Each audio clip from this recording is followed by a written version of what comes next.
Hi, everybody. I am here to give you some interesting facts about culturally responsive teaching. The more we know, the more we can grow. So, this book is called Culturally Responsive Teaching and the Brain, and it is by Zaretta Hammond.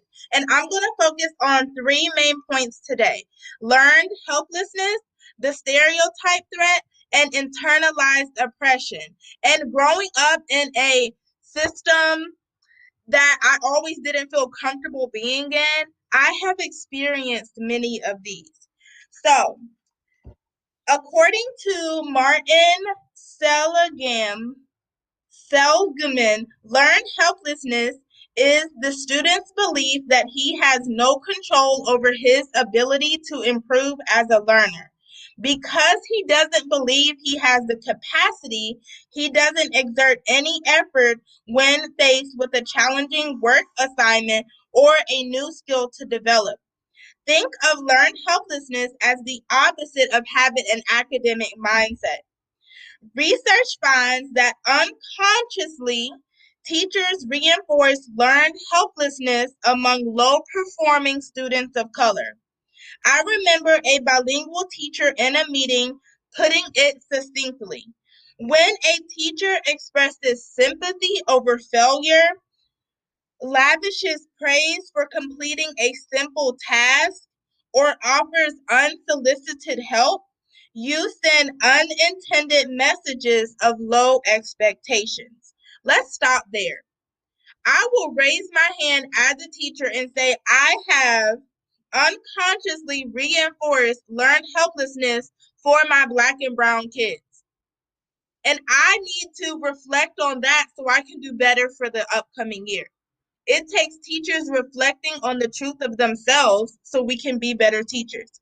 Next, the student with this limited outlook believes effort is useless.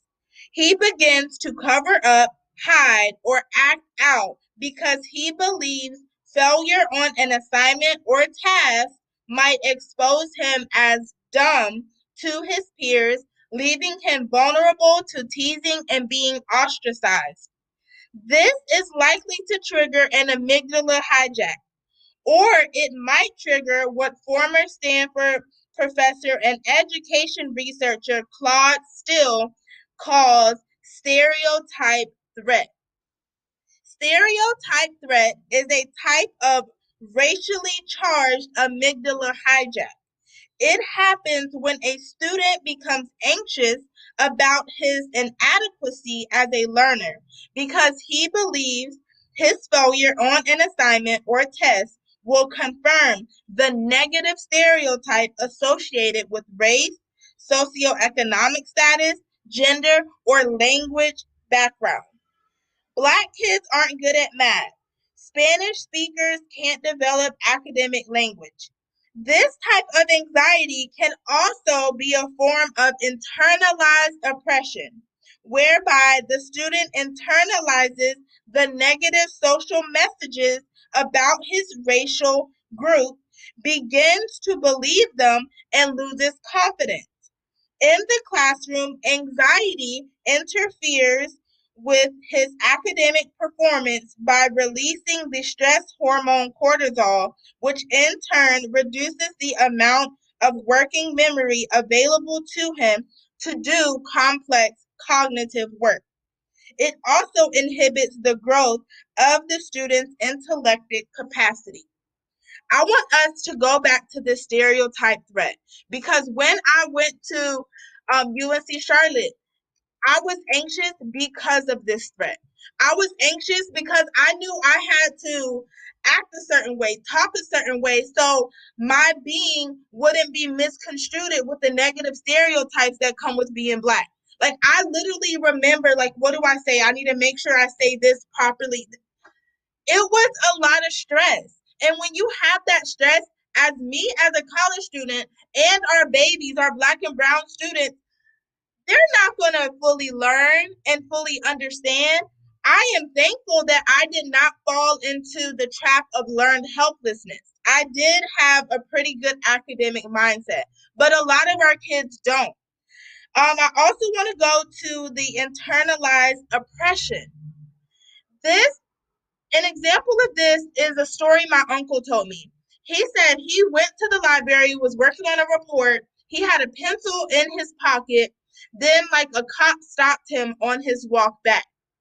And just that interaction, my uncle felt that you already expect me to be bad, expect me to do crazy stuff. You might have thought I had a gun in my pocket. So my uncle began to internalize that negativity and lived up to what they were saying about him.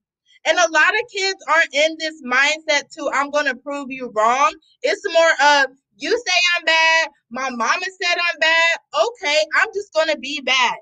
That is just one specific example of internalized oppression. And I would also say that anxiety has a big part in this. Like, we need to get kids to use their brains cognitively. But if we keep triggering them and thinking less of them and unconsciously feeding into their learned helplessness, we're setting our kids up for failure. We can give them as many high, rigorous activities as we want to. But if their amygdala is hijacked by this learned helplessness, this stereotype threat, and this internalized depression, they're not going anywhere no matter what we give them.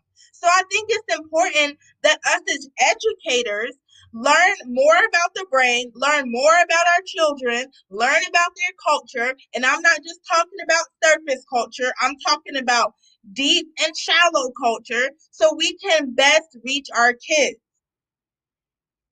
I just love the last sentence here. It says it also inhibits the growth of students' intellectual capacity. Dependent learners need support in the beginning to become independent learners. They need to grow this intellectual capacity. But if we as teachers are feeding into the stereotypes, are feeding into this learned helplessness, we're setting our kids up to fail. We're not setting them up to be thinkers and creative, like, people in society. We know we need creative people. We don't need button pushers. Like, we're literally changing. Our society is becoming more technologically advanced. So we got to do better. I encourage you to look up these terms: learned helplessness, stereotype threat, internalized depression. And this book, I was like, dang, that's what I be doing sometimes. But now that I know, I can do better, right?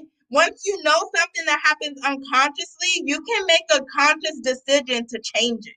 Okay? So that's my goal for you guys. Learn.